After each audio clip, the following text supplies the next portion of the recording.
Sebab untuk merumpa jodoh yang get, nyo tentu saja itanya buta pergi taklah ada. Tarinya tengku relatif, tanya uragam be yang minta urinang yang tari-tari dah. Sebab tarinya kedalam tam nikah deh tari. Tapi wadah tam nikah tarinya tanah jeteli. Sebab tarinya gaduh wadah kamu sapat hanagat dengan akhlak. Dan dengan urang tarinya hana jaminan kebahagiaan lako gron lako ganteng purumong dari apa ramai ditangi urang agam purumong kok dari tapi duduk gak minta purumong lain hana dari purumong gerempa beta banding dengan purumong yang kana lebih dari purumong awal bahkan dia minta lain rupanya yang kalian nayo tari bak wajah tetapi hati agak burung.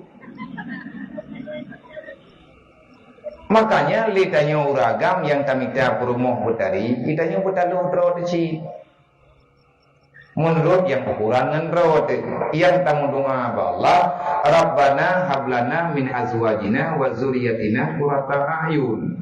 Ya Allah naberi jodoh ulun yang god bak drone ya Allah yang jid ketenang lung dunia dan akhirat dan ganyan beraman dunia dan akhirat. Tujuan tamita perumuh tamita lakau benar urung pengen untuk tertamang dalam surga. La Quran pegah libasul lakum wa libasul lahunna. Laki-laki merupakan pakaian bagi kaum perempuan. Perempuan itu adalah pakaian bagi laki-laki. Artinya apa? Menyata terjemah dengan pembahasan rumah tangga. Urang agam bejit ke benteng urang inang behut dalam dosa.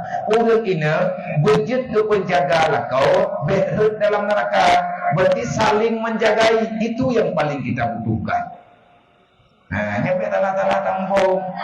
Betalah-talah kami dah menyahanagat akhlak, lihat tamu keluarganya rubah.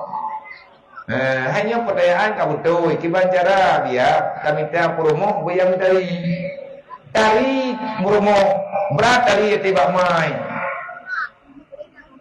Ada itu bagaimana? 3 minggu, gimana juga? Enggak ada tadi minggu. Orang hana tadi artinya mana? Hana berat-berat tadi gelak. Tapi akhlak juga. Masya Allahnya luar biasa bahagia. Sebab ketika kaya hati kalian dalam keluarga, yang senangkan lebat dari tadinya dia enggak. Perumah kau dari gelang kau ganteng. Merempak dua si roti malam leher ini. Tahu mang tamai. Lebih-lebih aneng watekana aneng genayang hanai perle mai dari ulam dari dah.